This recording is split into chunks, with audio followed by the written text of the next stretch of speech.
NetApp ActiveIQ enables you to identify risks in your data infrastructure and prevent problems before they affect your business.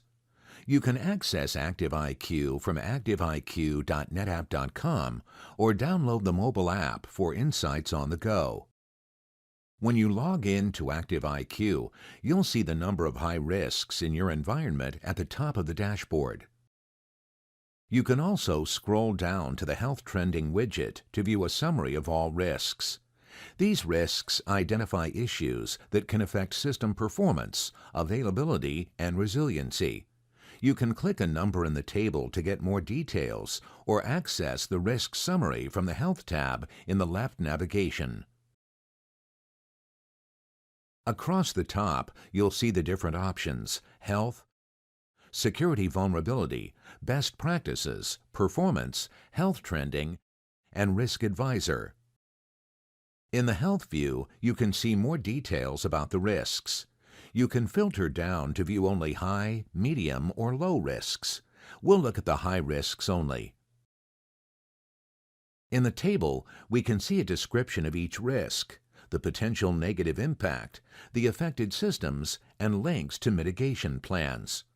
We also see the case probability. Using our rich community wisdom, we're able to identify the probability that a risk will lead to a support case in the next 90 days. Assigning high, medium, and low case probability helps users prioritize which risks should be resolved first to avoid an outage.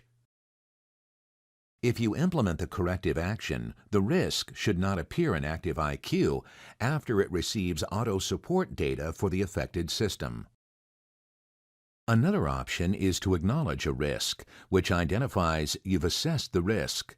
For example, you might schedule an activity for the future that corrects the issue, so acknowledging the risk identifies that you've taken care of it.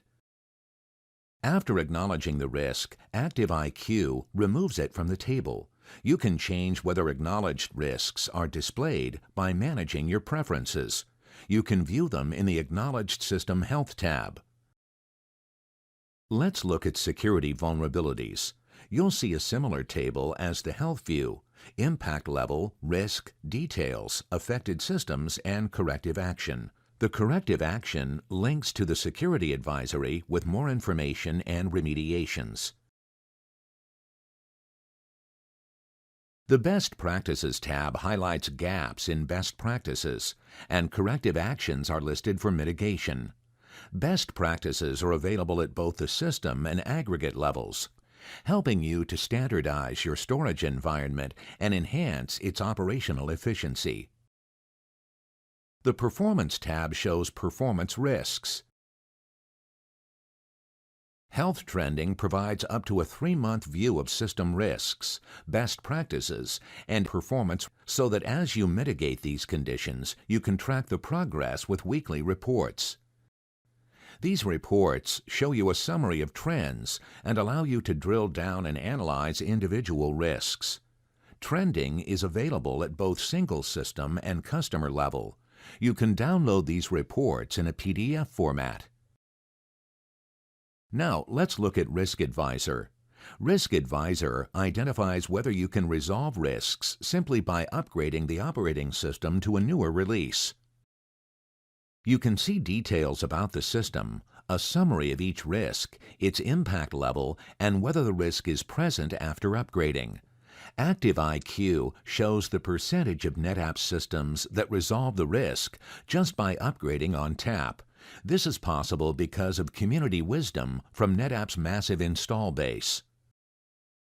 You can also view potential risks in the target version of ONTAP that you have selected.